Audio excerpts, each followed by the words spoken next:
Ave Maria, cheia de graça, o Senhor é convosco.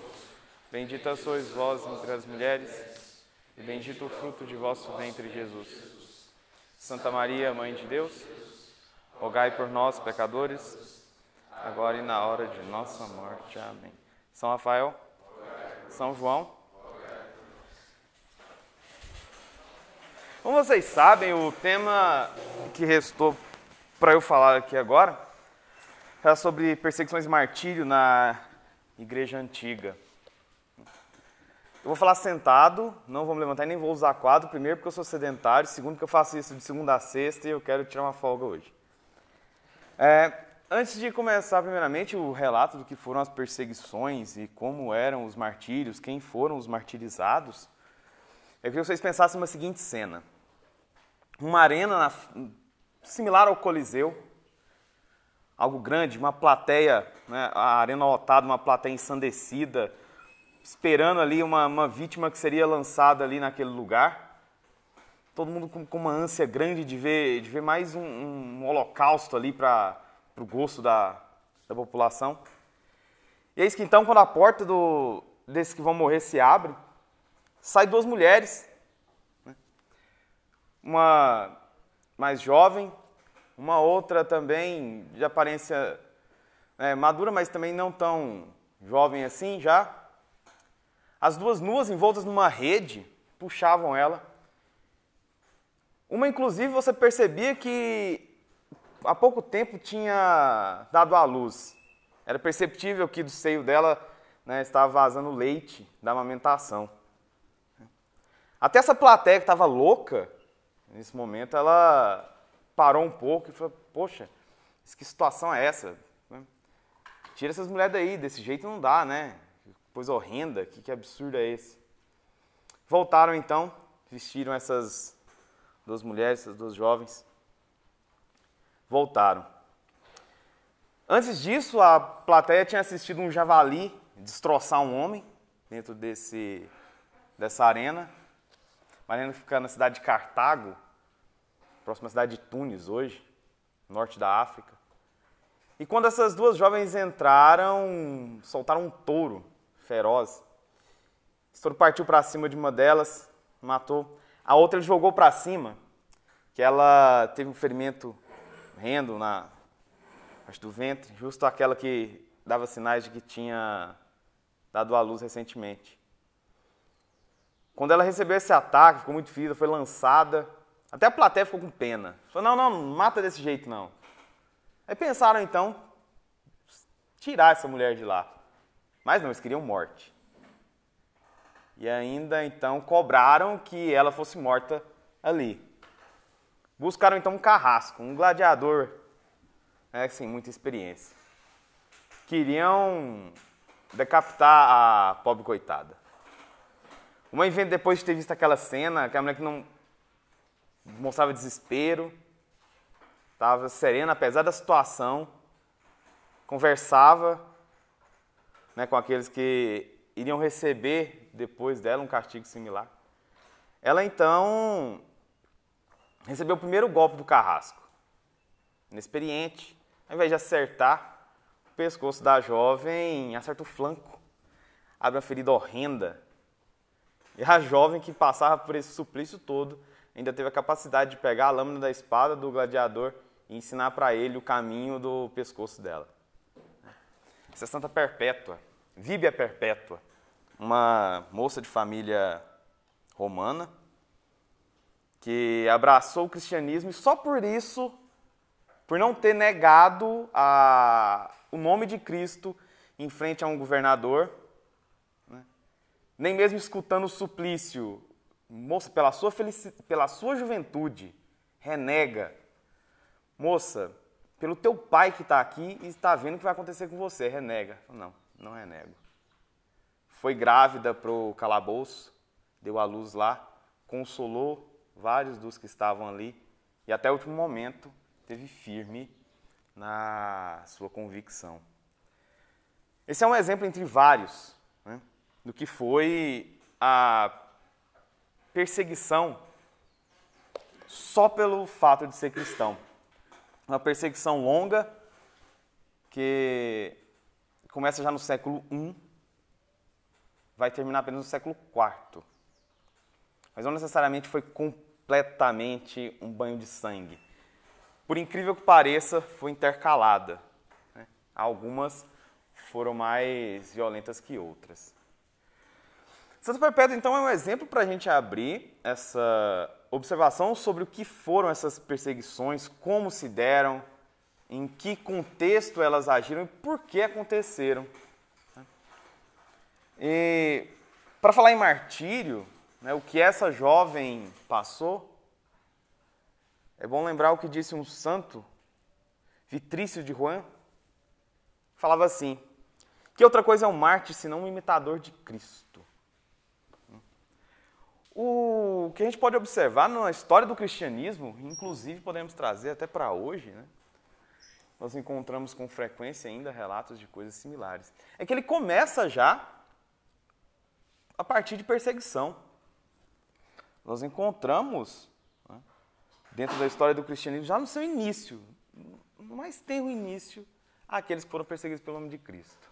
E sempre quando eu vejo, vou ler alguma coisa, tenho alguma conversa com alguém sobre a perseguição à igreja primitiva, eu tenho em mente uma fala de uma professora não muito piedosa, na verdade até cínica, que em uma das suas aulas na faculdade, justamente sobre esse tema, ela falou: deve ter alguma coisa com esse tal de cristianismo, porque senão não tinha sobrevivido. Uma pessoa que não tem nenhum tipo de fé, nenhum tipo de vida espiritual, falar uma coisa dessa é algo que realmente mexe. Mas se for pensar como que essa perseguição inicia, em uma das meditações do Natal, né, o Evangelho falava sobre os santos inocentes, aqueles que morreram na perseguição de Pilatos já. Então, crianças mal sabiam o sentido da vida, por causa do nome de Cristo, pelo próprio Cristo, elas já foram perseguidas. Não sabiam. Talvez quando chegaram no outro mundo tiveram uma compreensão do que foi aquilo que as fizeram morrer. Aqueles pobres meninos de no máximo 2 anos de idade, que logo no início ali da vida de Cristo receberam o martírio. Foram mortos sem nem saber o porquê. Mas a perseguição de fato, essa que nós vamos lidar agora, que foi sistemática, aconteceu dentro de determinadas características, ela vai ter um início de fato a partir da morte e ressurreição de Cristo. Depois que ele ascende aos céus, restava aos apóstolos levar a palavra, e depois do Pentecostes nada segurou esse povo. Poderia ser o mais retraído, que as pregações convertiam a centenas, eles enfrentavam quem quer que fosse, iam no templo e pregavam. Então aqui a gente tem a primeira parte das perseguições. A primeira perseguição ela foi dada pelos judeus. Os apóstolos, né, todos que estavam ali em Jerusalém, tiveram que enfrentar o sinédrio, responder às acusações que eram feitas, e muitos ali já em Jerusalém, pelas mãos dos judeus, receberam então o martírio. Uns foram presos, logo se a gente pensar, o São Pedro, né, nos Atos dos Apóstolos nós vemos que ele é preso por estar pregando Jesus Cristo, e depois de apanhar um pouquinho, o pessoal manda ele calar a boca, não fica pregando isso, que isso está errado, um pecado grave. Ele escutou, tá, vai embora, né? Sobrenaturalmente é liberado da prisão, depois preso novamente. Mas o interessante é quando ele é levado ao Sinédrio. Quando Pedro vai para o Sinédrio, ele tem ali as acusações e tudo mais. E uma voz entre os judeus é muito pontual para esse momento. Um grande doutor da lei, o Rabino Gamaliel, ele exprime algo que talvez tenha eco na fala daquela minha professora impiedosa, né? Gamaliel fala lá no 5º capítulo dos Atos dos Apóstolos, quando os sacerdotes judeus estavam ansiosos para achar um jeito de acabar com esse pessoal que estava pregando esse Jesus Cristo. Aquela ânsia de pôr fim a essa pregação.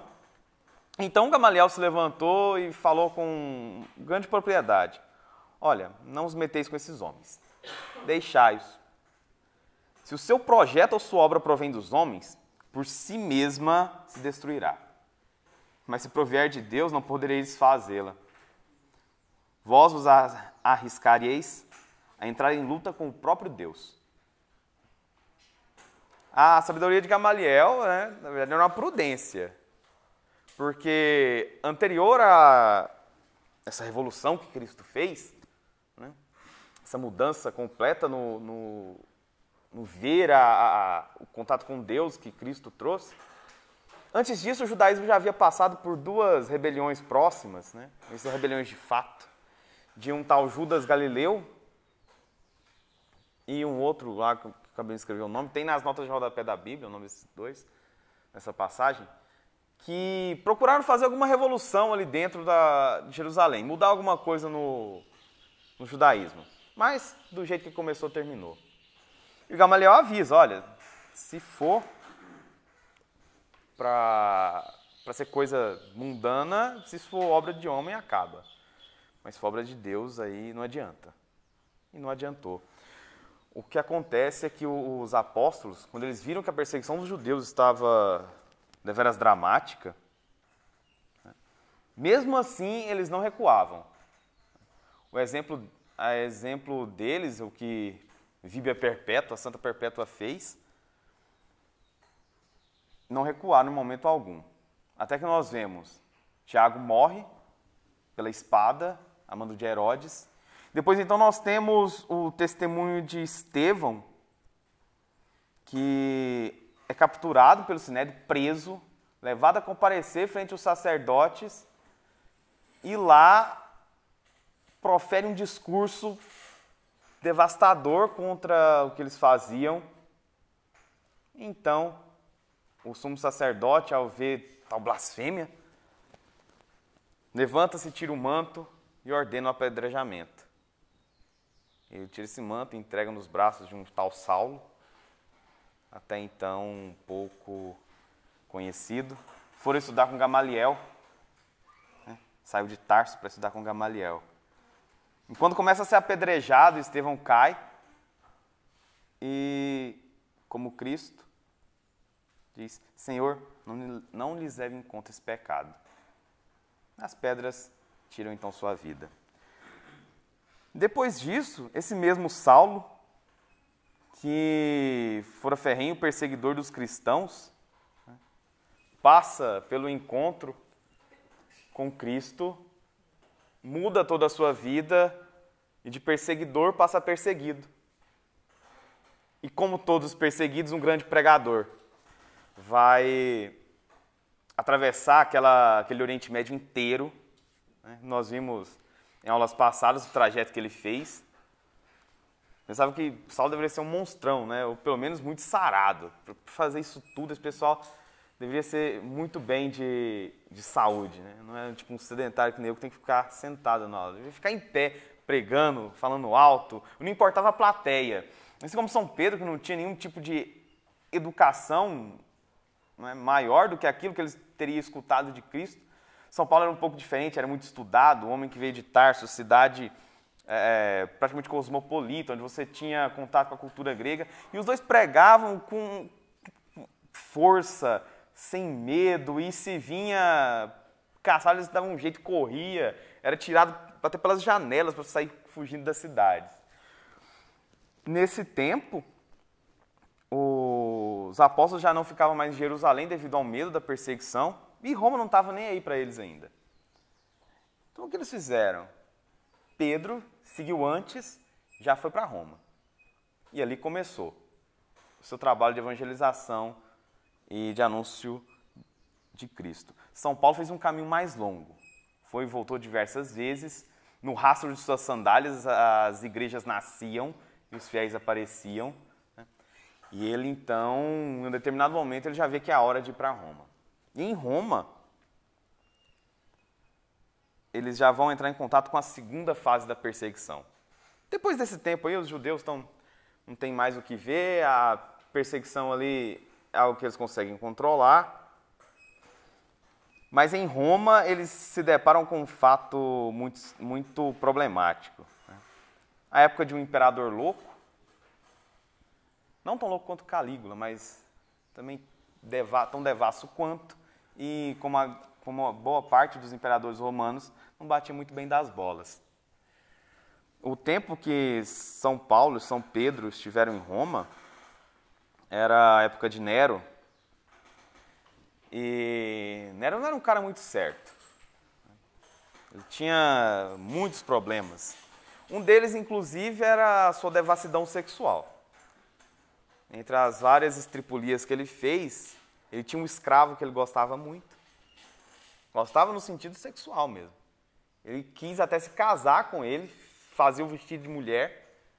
Contam até, Suetônio diz, né, Suetônio, historiador romano, diz que ele chegou até a cortar os testículos desse escravo para fazê-lo realmente uma de suas mulheres. Esse era o homem que fez a primeira perseguição romana contra os cristãos. Por que ele fez isso? Ele tinha algum problema com esse pessoal e tal? No começo, os cristãos eram vistos como os judeus, mais um povo ali, mais uma religião, mais um grupo daqueles judeus que vieram aqui para Roma e começaram a pregar. Só com o tempo eles vão percebendo as diferenças substanciais que há entre os dois tipos. E estava nem aí. Nero queria ficar lá com suas loucuras, né? Usufruindo do seu palácio, de seus escravos, suas escravas, de tudo que a sua posição podia mostrar. Então, por quê? Nós sabemos que foi Nero, sob o governo de Nero, que São Pedro foi martirizado, né, foi preso na perseguição de Nero. Entre o ano de Nero reinou entre 64 e 68, e ao passar por alguns suplícios, a pena capital seria a crucificação, como era algo comum para qualquer criminoso não romano.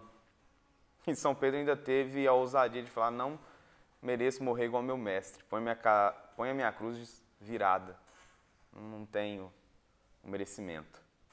Depois veio Paulo, esse queria a cruz, né, também foi preso por pregar. Esse queria a cruz, mas como era cidadão romano, não merecia o castigo de qualquer um. Né? Morreu pela espada, decapitado. Por que Nero fez isso? Nero passou por um problema dentro do seu período de governo, que foi o grande incêndio de Roma, no ano de 65. Roma pegou fogo e, como uma grande cidade imensa, né, o fogo se alastrou rapidamente, vários bairros foram destruídos. E conta Suetônio também que ele teve culpa nisso. Durante muito tempo acreditou-se que Nero fez isso porque quis. Estou entediado, vou tacar fogo na cidade e ver ela queimando. Sou imperador mesmo, ninguém vai fazer nada. Mas teve um outro historiador romano que ele tira a culpa do Nero. Ele fala: não, o pessoal está falando que é ele, mas eu não acredito que tenha feito isso. Tanto é que ele abriu os jardins da Casa Imperial para que alguns pudessem se acampar ali até construir suas casas. Mas a questão mais clara é: ocorreu o incêndio de Roma e era necessário, naquele momento, encontrar um bode expiatório. A culpa recairia para quem? Bom, as várias alas da vida romana não poderiam ser imputadas assim rápido. Tinha os judeus lá, mas ninguém mexe com os judeus, não faz nada, tá lá de boa no canto deles. Mas apareceram esses tais cristãos. O que esse pessoal é? Não sei. A sacada. Bom, foram eles que tacaram fogo em Roma. A primeira perseguição começa assim, por uma conveniência que o imperador Nero teve de colocar a culpa em alguém por algo que aconteceu e estavam querendo realmente jogar a culpa nele, né? Suetônio acaba reproduzindo uma ansiedade no povo. Então começou uma perseguição rápida, né? O tempo aí no qual procuraram-se os cristãos para finalizar, né, botar fim nessa conversa sobre o incêndio, foi uma perseguição curta de alguns anos, mas ela foi violenta e sanguinária. Pedro e Paulo são dos exemplos dos que morreram assim. Depois, a gente vai perceber que as várias outras perseguições que vão ocorrer no Império Romano, por conta do Império Romano, elas terão características diferentes, cada uma por uma questão, né? Por conveniência do Estado, por necessidade de reorganizar as coisas, mas o principal motivo, pelo menos até o século III, né, 200 e pouco ali, se perseguiam os cristãos por conta de pressão popular. O pessoal em Roma meio que não entendia de forma alguma o que era aquele pessoal. Primeiro eles falavam que eles tinham um só Deus, que absurdo. A mente politeísta romana ela não conseguia abstrair a ideia de um Deus que cuidasse de tudo. Isso era algo estranho para eles, não dava muito certo. E começaram então a caricaturar os cristãos de formas muito simplórias e estúpidas até. As acusações chegavam a um grau de riso, de comédia. Eles diziam assim, que os cristãos eles praticavam antropofagia, porque eles comiam um corpo e bebiam um sangue, que era o que escutavam das suas celebrações, né? Eles foram apresentados por incestuosos, porque normalmente diziam irmãos e irmãs. Era o que eles usavam para se comunicar, irmã. Diziam que as suas refeições elas tinham uma natureza torpe e infame, e entre elas acabavam, depois que eles faziam seu jantar, essas suas refeições, elas terminavam em orgias coletivas. E que nos seus cultos havia um momento que um neófito, né, alguém que estava entrando, fazendo parte ali da turma, a esse neófito era entregado uma faca para quê? Ele fosse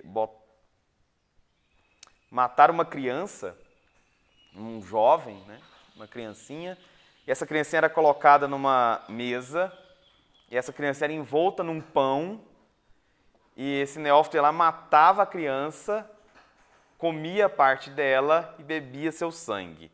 E depois que esse primeiro fez isso, essa criança era destroçada por todos os outros que estavam naquela assembleia. Pense em uma cena grotesca como essa.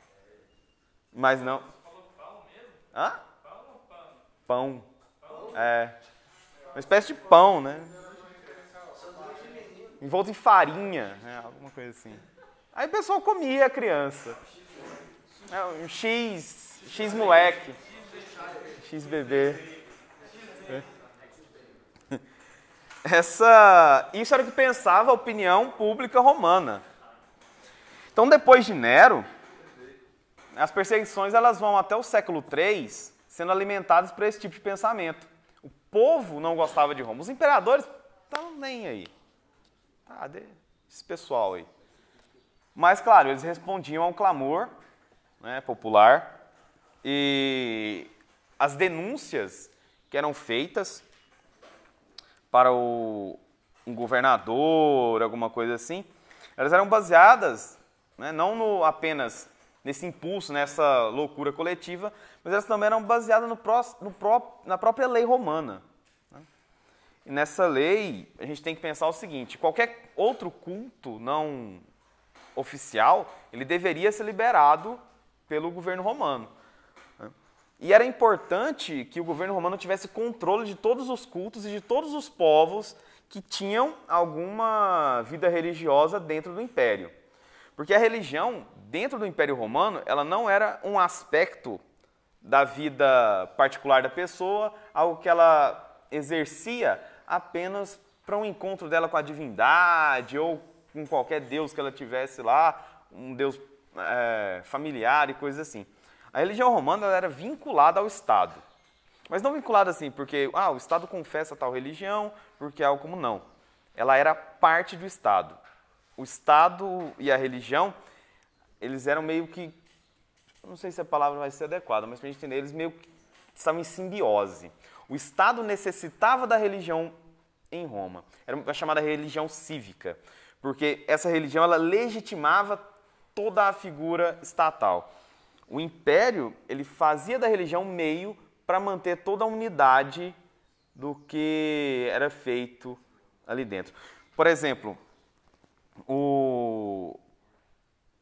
a religião romana ela tinha por característica divinizar a figura do imperador. Ele era tido, né, como um ser divino. Isso é algo que eles vão assimilando, tem principalmente um contato que eles vão ter com algumas religiões politeístas orientais. Aí eles vão trazer isso para eles, porque o imperador percebeu que isso seria algo importante para fazer com que a população romana tivesse ainda um vínculo maior com ele e, assim, até a sua própria autoridade aumentasse. Então, dentro dessa religião cívica, né, por conta de toda a legislação romana, um cristão poderia ser acusado de ateísmo. Claro, ele não acreditava nos deuses do império, então ele era um ateu. E para ele escapar de qualquer tipo de pena, era só ele fazer um sacrifíciozinho. Nunca que eles iam fazer. Eles poderiam ser acusados de impiedade, e a pietas romana, ela faz parte, não é essa questão que a piedade como nós no cristianismo compreendemos, mas ela tem a ver mais com o cumprimento do seu dever cívico, ou do seu dever familiar. Essa é a pietas. E um cristão poderia então ser acusado de impiedade, e o pior, o cristianismo, por conta dessa ligação religião e Estado, um cristão poderia ser acusado de lesa majestade e até de sacrilégio. Só que para todas essas questões era necessário, além da acusação, para muitos casos, que houvesse um ato. Por exemplo, um sacrilégio, deve haver o ato sacrílego ali. Mas os cristãos eram cidadãos como quaisquer outros. Viviam de uma forma correta, ali, além das acusações anteriores que eu mencionei, eles viviam bem no império. Eles não causavam tumultos, não causavam problemas, pagavam seus impostos como deveriam ser pagos, respeitavam a autoridade em tudo que era indicado, menos na questão religiosa. Então, por isso que a perseguição ela vai ser algo mantido por conta de denúncias da população. O império está, nesse momento, pouco importando. Mas mesmo assim, alguns imperadores vão dar ouvidos a esse clamor popular e movimentar, então, a perseguição da igreja. Depois de Nero, a gente teve uma perseguição sobre o imperador Domiciano. Ele teve um governo do ano 81 ao ano 96. E entre as acusações que eram levadas a ele, era de ateísmo e de costumes judaicos. Também causava algum probleminha. Domiciano, então, prendeu alguns, mandou bater. Nesse momento, aí, depois de Nero, até alguns próximos imperadores, a pena capital não era tão comum. Eles batiam, tomavam posses, eles exilavam, mas alguns ainda eram supliciados, tomavam a pena capital. Depois de Domiciano, teve o governo dos imperadores da dinastia dos Antoninos, e entre elas, a postura do imperador Trajano é interessante. Trajano ele assumiu o império do ano 98 ao ano 117. E o que acontece? Nesse tempo, a população muito alvoroçada contra os cristãos, querendo saber o que fazer com aquilo. Era muita denúncia atrás de denúncia, e o povo sempre querendo mais banho de sangue, mais torturas e penas capitais contra os cristãos. Então, o Plínio Jovem, também é conhecido por relatos historiográficos e entre outras obras, ele era governador um legado imperial na região da Bitínia e do Ponto, na Ásia, ele escreve então para o imperador Trajano querendo saber o que fazer com esses cristãos. Porque eles eram denunciados com muita frequência e muitas pessoas estavam sendo denunciadas. Às vezes, descobria-se do nada que um cara era cristão. Ah, você é cristão? E ela é denunciada. Só para ver a merda acontecer. Então, o que o Trajano fez? Primeiro, ele respondeu à carta de Plínio com os seguintes dizeres sobre os cristãos. Não devem ser procurados. Se te forem trazidos e reconheceres, devem ser punidos. Mas aqueles que neguem ser cristão e demonstrem, por exemplo, suplicando aos nossos deuses, mesmo que tenha tido conduta suspeita no passado, devem ser perdoados. A questão é, não era para fechar a temporada de caça aos cristãos, acabou isso de ficar procurando. Mas se você reconhecer algum, por alguma coisa que eles estejam demonstrando daquela fé em público, se você levar ao imperador, você deve castigar o indivíduo, mas ele pode, naquele momento, antes de sofrer o suplício, ele pode renegar. Falando, não quero apanhar, não quero ser torturado, muito menos ainda quero morrer, então, por Júpiter, eu quero ser salvo. Isso é interessante, essa postura de Trajano, porque, primeiro, já não tem mais, Trajano ele reconhece a figura dos cristãos, não como ela era caricaturada no princípio, mas já se tem uma noção diferente dos cristãos. Não é aquele povo louco que comia criança, que comia um X-bebê, né? Já é... X-bacon. Já era mais um dos povos...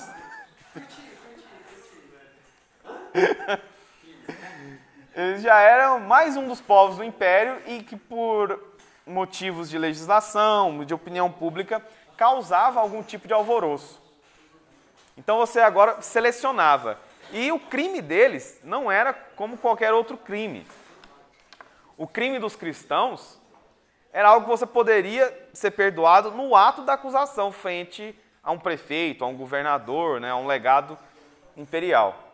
Então o Trajano ele dá uma diretriz. Né? Ele não acaba com a perseguição, mas ele já estabelece limites ali. Depois do Trajano, aí vem um momento um pouco mais complicado, que é a perseguição de Septímio Severo, teve o seu governo entre 193 e 211. Septímio Severo, ele é conhecido por ser quem inaugurou uma jurisdição específica para os cristãos. A partir de Septímio Severo, haverá então, dentro da lei romana, códigos, leis e normas específicas para os cristãos. E, claro, são elas que vão determinar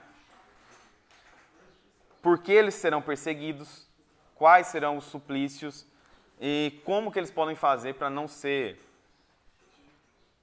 castigados. Por que Septímio Severo fez isso? Observava-se que o motivo da igreja, né, a igreja foi crescendo e esse crescimento da igreja ele poderia desagregar o império. Com o aumento da quantidade de cristãos, que era visível, a igreja se espalha de uma forma que é particularmente assim, muito difícil de compreender. A pregação era algo que realmente conquista as pessoas. Aquelas passagens dos Atos dos Apóstolos, que as centenas eram convertidas, era algo que estava realmente acontecendo. Quando o pessoal percebia, tinha cristãos até mesmo na corte imperial, que trabalhavam como funcionários públicos do império. E o medo de Septímio Severo era que isso acabasse fragmentando o império, deixasse ele instável. Ele publica um primeiro edito contra o proselitismo e que acaba também sendo algo contra os judeus, proibia inclusive que os filhos dos judeus fossem circuncidados, né, passassem pelo processo lá de se juntar à comunidade. Depois desse primeiro edito, né, já começa a correr o primeiro sangue dos cristãos, que só vai parar com a morte do sétimo. Entre os efeitos que essa perseguição causou, né, desorganizou-se lá a escola de Alexandria, escola de teologia que foi dirigida por Clemente de Alexandria, um apologista. Ele, depois da morte, né, do Sétimo Severo, acabou que esses éditos que ele proclamou foram meio que deixados de lado. Ele teve alguns sucessores diretos, por exemplo, o filho dele, que se chamava Carácala, ele não estava nem aí para cumprir isso daí. Queria viver as luxúrias do palácio. Ah, deixa esses cristãos para lá, deixa eu curtir minha vida aqui de boa. Depois o primo desse Carácala, Alexandre Severo, ele não levou busca aos cristãos, inclusive era lembrado como bom pelos cristãos, né? Eles tinham cristãos até mesmo na sua corte. Inclusive, há quem diga que esse Alexandre Severo, ele tinha simpatia pelos cristãos, né? E que na sua corte, junto a várias imagens que ele trazia das divindades que ele gostava, né? Tinham os oratórios dele, né? Então, ele mandou fazer uma imagem de Cristo e colocar lá, junto dos demais ídolos que ele tinha. Era uma coisa que lhe agradava. Esses cristãos são até legais. Estava nem aí para o édito do Sétimo Severo. Mas teve um período que Roma passa pela chamada anarquia militar, que o império ele vai se fragmentando, porque há várias rebeliões de generais do império. E nesse período da anarquia militar teve um imperador específico, que foi o Maximino, né? Que ele era movido por intenções políticas, porque ele queria utilizar, né, do ódio que ele tinha a Alexandre Severo, perdão.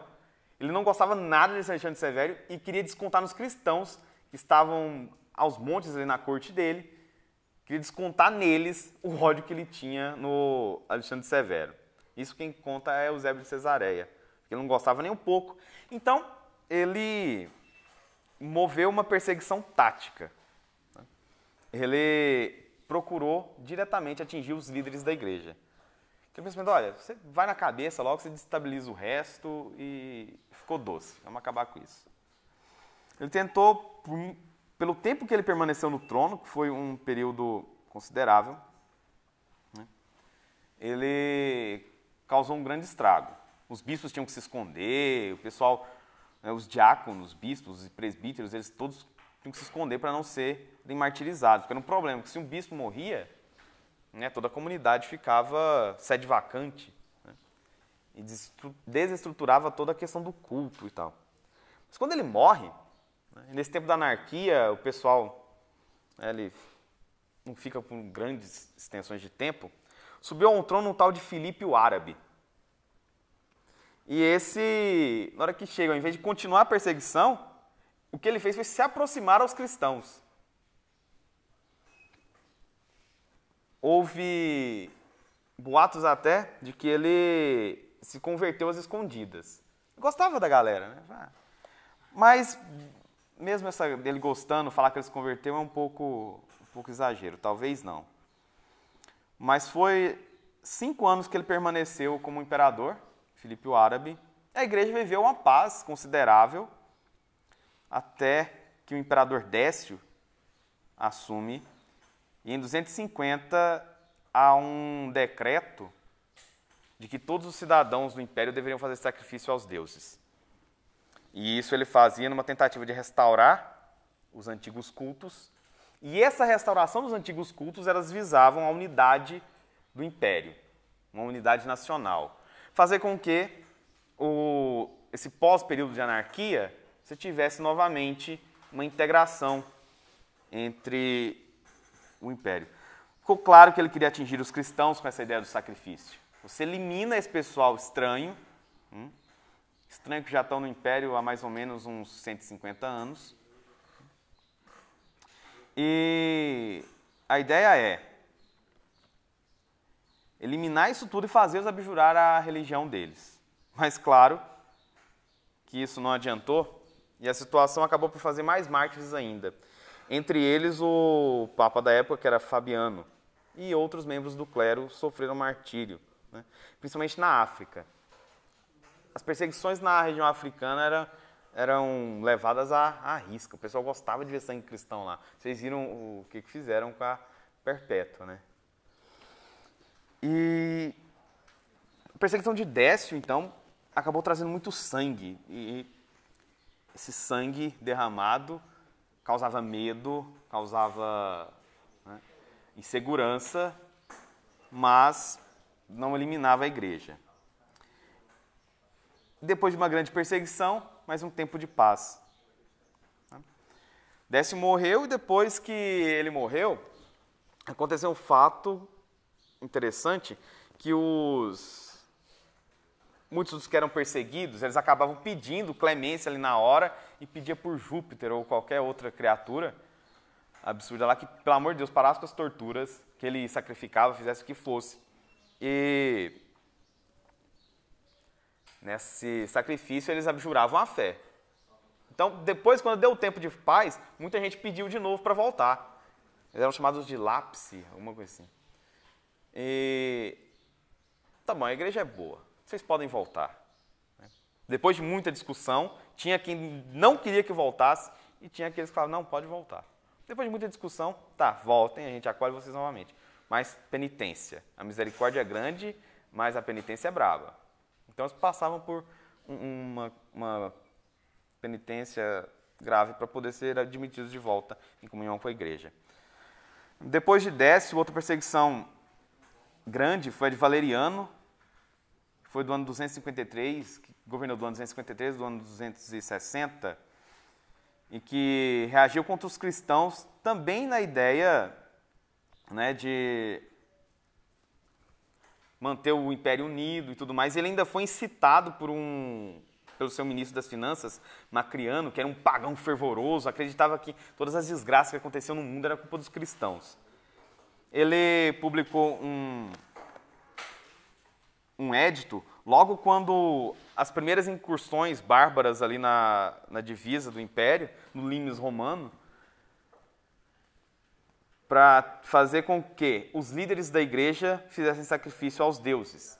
Mas não precisava renegar a fé, sacrifica aos deuses e está de boa. Claro, proibiu-se a prática do culto, né? Não poderia nada mais ser público, se visse era denúncia e morte. E logo, nas primeiras denúncias, você exilou alguns, mas eles viram que não estava dando muito certo, tiveram que matar para ver se dava o exemplo. Foram muitos mártires dentro do período de Valeriano, até que ele morreu, né, depois de ter sido aprisionado pelos persas, morto pelos persas. Não era espartano. Depois a gente tem no ano 260 Galieno, que vai fazer algo novo, que é promulgar um édito de tolerância. Foi um tempo de pequena paz, onde na igreja o pessoal se acalmou, a igreja cresceu, já estava fazendo prédios e tudo mais, muito bem. Mas foi só a calmaria que ia preceder a tempestade que viria logo depois. Foi a pior, a mais sangrenta das perseguições movidas pelo imperador Diocleciano. Diocleciano, ele perseguiu com tanto fervor a igreja, que em uma das aulas o padre Paulo Ricardo ele chega até a comentar assim: se ele não tivesse parado com as perseguições, não tivesse morrido e acabado as perseguições, provavelmente a igreja teria sido exterminada. Ali ele tinha toda uma garra, todo um fervor para acabar com isso. E o engraçado é perceber que na época que Diocleciano assume o império, ele faz uma divisão. Ele era um excelente estrategista, né? Então, como o império estava sendo atacado, olha, vamos dividir isso aqui. A gente cria o cargo de 2 Augustos, que seriam os imperadores, né? Ficou Diocleciano de um lado e um outro imperador que eu não me lembro o nome. Ficou Diocleciano no Oriente, onde a perseguição foi ferrenha, né, e causou inúmeros martírios, e um outro imperador no Ocidente. Tá? Aí depois do Augusto, vinha um vice-imperador, algo assim, né? Esse vice-imperador era chamado César. Então Diocleciano tinha o seu César, mas o César do Ocidente é alguém importante para a história do cristianismo. É Constâncio Cloro, o pai de Constantino. E ele não estava nem aí para perseguir cristão. Na verdade, ele tinha muita proximidade com os cristãos, né? Ele fora casado com Helena, posteriormente vai ser Santa Helena, a mãe de Constantino. Ele divorciou-se dela por questões políticas, né? Porque ela não era de família romana, ele precisava de um casamento romano para se manter no alto escalão. E o máximo que Constâncio fez foi destruir algumas igrejas, né, para mostrar que ele estava fazendo alguma coisa, mas no geral ele não perseguia. Diocleciano foi sim ferrinho. Não abdicava de acabar com os cristãos. Porque a ideia era, o império estava sendo atacado, o império estava dividido por esses cristãos e era necessário manter o império coeso, o império unido. Mesmo que eles estando divididos, os dois Augustos, eles mantinham comunicação frequente, decidiam em conjunto algumas coisas. Então a ideia era, vamos manter o império a todo custo. E a culpa é desses cristãos. Vamos acabar com isso logo. O problema é que ele começou demitindo os cristãos dos cargos públicos, e eram muitos cristãos que estavam nos cargos públicos. As forças vivas do império eram quase todas cristãs, os cristãos já estavam no exército. E por exemplo, o caso de São Sebastião, militar, depois vão ter outros. E tem uma frase de Tertuliano que caberia aqui nesse momento, ele chega a falar assim, olha, nós estamos no fórum, nós estamos nas praças, estamos nas feiras, estamos no Palácio Imperial. Tirai os cristãos do lado de vocês, vocês morrerão de solidão. Tanta gente que tinha para tudo, era cristão em tudo quanto é canto. Então era até fácil de achar, por isso era fácil de matar. Diocleciano, ele usa disso, como eu falei, ele era um estrategista, queria manter ainda o Império Unido, apesar de todo o problema que era causado. Só que esses grandes suplícios que Diocleciano fazia, ao invés de ter o efeito de fazer com que a opinião pública se voltasse mais ainda contra os cristãos, já começa a ter o efeito contrário. A coisa era tão sangrenta, tão malévola, você via requintes de crueldade do pessoal que eliminava os cristãos, que a opinião pública já estava mudando já a forma como olhar para os cristãos. Poxa, o que está fazendo, né? Olha a situação. Por que fazer isso com esse pessoal? Tal? Vamos deixar eles quietos. Alguns exemplos do que eram feitos com os cristãos ali. Nas províncias do Oriente. Né? Na Arábia, matava-se a machadadas. Na Capadócia, o normal era cortar as pernas. Na Mesopotâmia, alguns foram pendurados pelos pés e acendia-se embaixo fogueiras cujo fumo as asfixiava. Algumas vezes cortavam o nariz, as orelhas ou a língua. No ponto, cravavam espinhos debaixo das unhas ou lançavam chumbo derretido sobre as partes mais visíveis. Na região da Frígia e na Palestina, algumas cidades inteiras de cristãos foram dizimadas. Os relatos desses cristãos eram um alimento, inclusive, para a resistência, para eles pararem, para que os outros conseguissem também resistir. Nesse momento, por exemplo, queria-se muito pegar os livros sagrados. E muitos resistiram ao martírio porque sabiam que eles tinham o controle desses livros e, para não se entregar os livros, era só entregar os livros. Ou seja, as Sagradas Escrituras. Era só entregar os livros, eles escapariam do martírio. Nessas condições que eu acabei de ler. Eles falavam, não, pode matar. Então você é cristão? Sou cristão. Você não nega? Não, de forma alguma.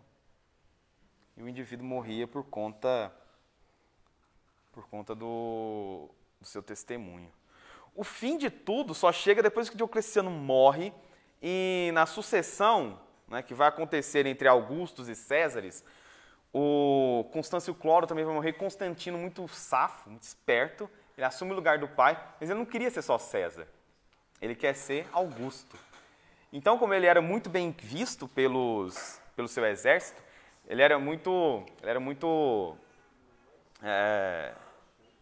querido, ele acabou por chamar a galera toda, juntou ali umas legiões e falou, vamos tomar esse cargo para mim, marcha para Roma, tem todo o episódio, né, da sua visão, mas antes ele já tinha uma proximidade grande com os cristãos, né, por conta de sua mãe, seu pai que não estava nem aí para perseguir o pessoal.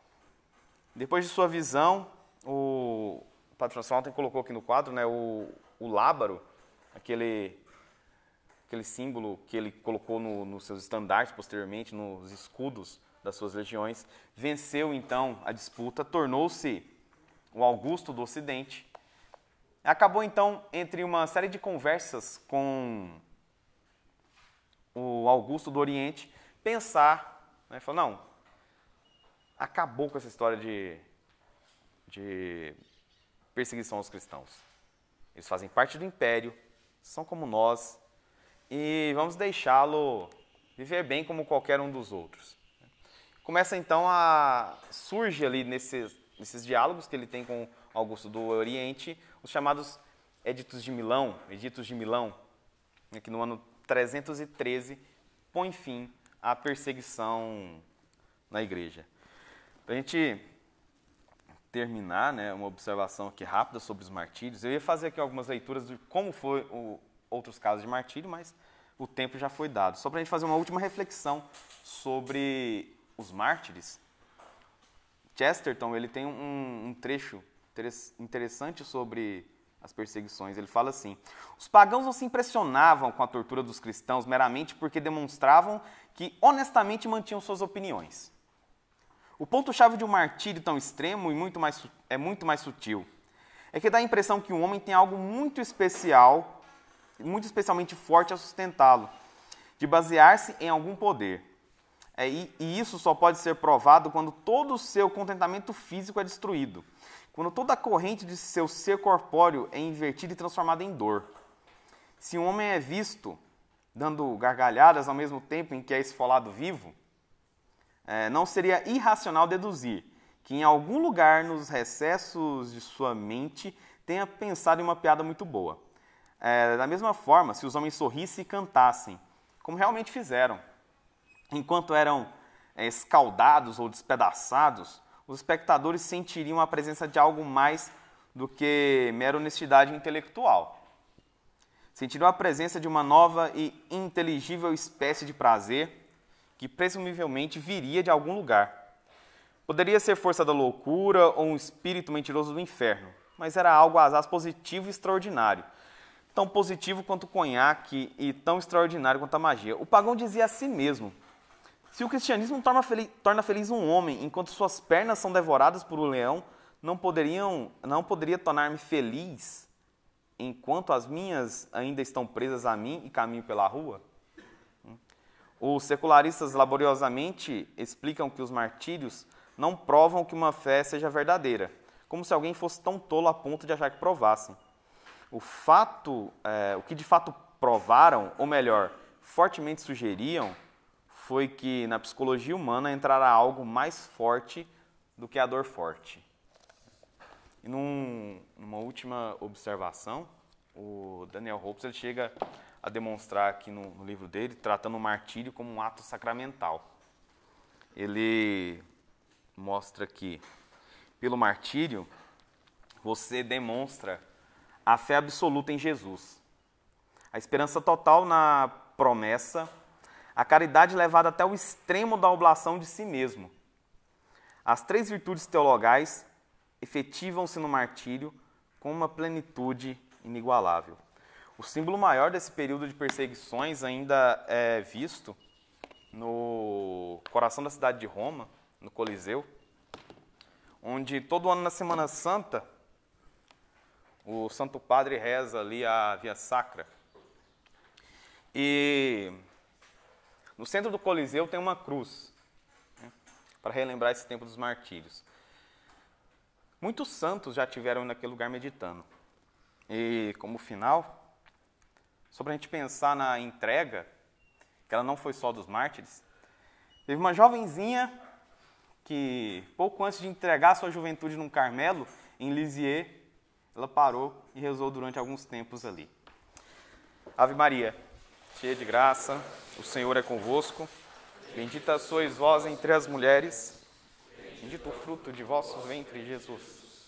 Santa Maria, Deus, rogai por nós, pecadores, agora e na hora de nossa morte. Amém.